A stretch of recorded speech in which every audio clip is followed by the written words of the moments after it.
व्याकरण का जो ये भाषा है ये आपको जो है आप लोग कितना नंबर के पूछेगा, 60 नंबर के आप लोग को पूछेगा। ठीक है, तो हम लोग चर्चा करते हैं, ध्यान से समझिएगा, सब पढ़ाए हुए हैं। कह रहा है कि स्त्रीत्व शब्द में कौन सी संज्ञा है, इसमें बताना है कि कौन सी संज्ञा आपको जो है दिया गया है। जब हम ट्रिक पढ़ाए थे तो आप लोग को संज्ञा में हम बताए थे, तो संज्ञा में यह बताए थे कि जिसके अंत में आपको ता लग गया, अब ता के बाद त्व लग गया, यह दोनों जिसके अंत में लग जाएगा, ध्यान रखिएगा, जिसके अंत में लग जाएगा वह आपको कहलाएगा भाववाचक संज्ञा कहलाएगा। क्या कहलाएगा? भाववाचक संज्ञा कहलाएगा। इसमें देखिए कह रहा है कि इसी त्व लगा हुआ है, अंत में क्या लगा हुआ है? त्व लगा हुआ है। शब्द में कौन सी संज्ञा हो जाएगा? या आपको देखेंगे हम कंसेप्ट ट्रिक, देखिए हिंट में आप लोग को बताए हैं, हिंट से बताया है ना कि अंत में आपको दोनों में से कोई एक लगा रहेगा तो क्या टिक मारिएगा? भाववाचक संज्ञा टिक मारिएगा। तो अंत में त्व लगा तो क्या आंसर हो जाएगा? ऑप्शन नंबर आपका जो है 20 सही हो जाएगा, भाववाचक संज्ञा। समझ में आया कि नहीं आया? चलिए आगे समझिए, ध्यान समझिए। कौन सा शब्द जातिवाचक संज्ञा नहीं? देखिए निगेटिव क्वेश्चन आपको थोड़ा ध्यान से पढ़िएगा, निगेटिव आपको समझिए। कौन सा शब्द जातिवाचक संज्ञा नहीं है? आपसे नहीं पूछ रहा है, नहीं पूछा, नहीं पूछ रहा। अब देखिए बालक है, समझिएगा, दिया गया है बालक, तो बालक में क्या होता है कि आपको अब एगो बालक कह दिया तो पूरा बालक का बोध हो जाता है, पूरा लड़का का बोध हो जाता है कि नहीं होता है? तो यह बालक आपको जातिवाचक संज्ञा है। आपसे निगेटिव पूछ रहा है, ये आपको जातिवाचक संज्ञा आपको है। अगला ऑप्शन समझिएगा, आपको दिया गया है मनुष्य, तो मनुष्य आपको यहाँ पर देखेंगे तो ये भी तो आपको करा रहा है ना बोध जातिवाचक का, पूरे मनुष्य जाति का बोध करा रहा है, तो ये भी आपका आंसर सही है कि मनुष्य आपको जातिवाचक ही होगा, लेकिन निगेटिव पूछ रहा है क्वेश्चन। ठीक है, अब यहाँ पर देखिए कह रहा है कि जवान। अब देखिए कि जवान कहने का मतलब है कि आपको ये भी समझिए कि मनुष्य के प्रारूप का बोध कराता है, तो पूरा जवान कह दे तो पूरा जवान का भी बोध होता है, तो ये भी आपका जो है जातिवाचक संज्ञा है। अब यहाँ पर देखेंगे लिखा हुआ है सुंदर, क्या लिखा हुआ है? सुंदर, तो निगेटिव पूछ रहा है, तो यह आपको सुंदर क्या हो जाएगा? यह आपका जो है भाववाचक संज्ञा हो जाएगा। तो सही आंसर क्या हो जाएगा? ऑप्शन नंबर आपको जो है 20 डी सही हो जाएगा, क्योंकि सुंदर क्या है बताइए? सुंदर कौन संज्ञा होगा? सुंदर आपको जो हो जाएगा, आपको सुंदर का बोध कराते क्या हो जाएगा? भाववाचक संज्ञा हो जाएगा। क्या हो जाएगा?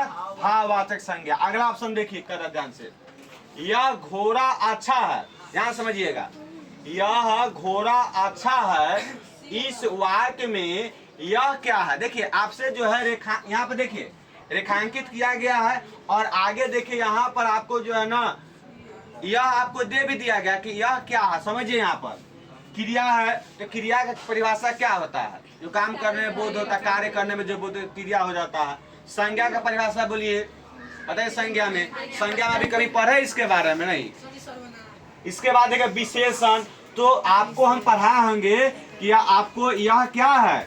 यह आपका जो है सर्वनाम है, यानी दूसरों भी पूछ सकता है, जैसे आपको यह है, वह है, मैं है, तुम है, आप है। तो हम बताए हैं कि सर्वनाम की संख्या कितनी होती है? तो सर्वनाम की संख्या कितनी होती है? 11 होती है।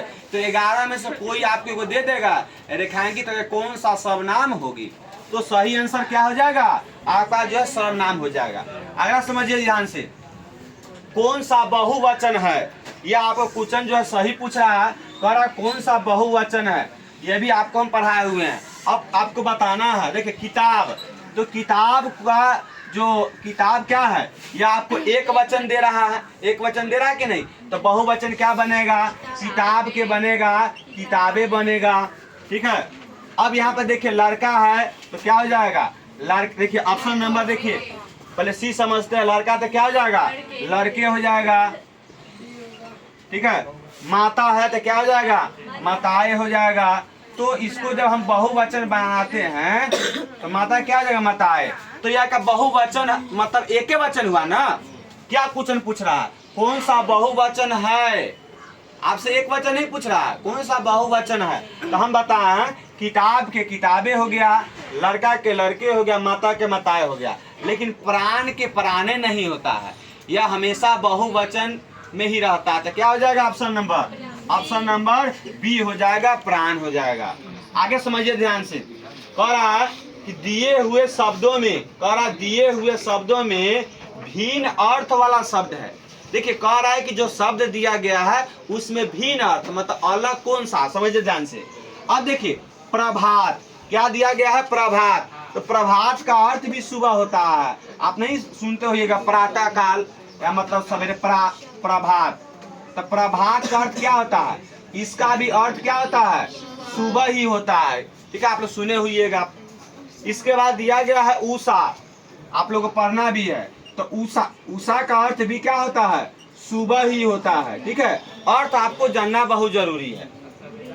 और देखिए सवेरा का अर्थ भी क्या होता है, इसका भी अर्थ होता है, सवेरा का अर्थ क्या होता है, सुबह ही होता है। देखिए ऑप्शन को ध्यान से पढ़िएगा, समझिएगा तो आपको बन जाता है। और दिन का अर्थ पूरा दिन का बोध करते, सवेरा तो नहीं है, तो ऑप्शन नंबर क्या हो जाएगा, डी आपका सही हो जाएगा, दिन, ठीक है। आगे समझिए, मुहावरा बहुत हल्का पूछ ले हैं। घर बसाना मुहावरे का अर्थ क्या, आप लोग सुनते हुए ना, कहता है कि भाई घर बसा लो, घर बसा लेगा तुम्हारा जिंदगी सफल हो जाएगा, खाना खाएगा बढ़िया से, कपड़ा मिलेगा आपको बढ़िया से। चलिए, तो घर बसना मुहावरे का अर्थ क्या है, सिंपल दिया गया है, तो क्या होगा, विवाह करना, ठीक है। फिर मिलेंगे।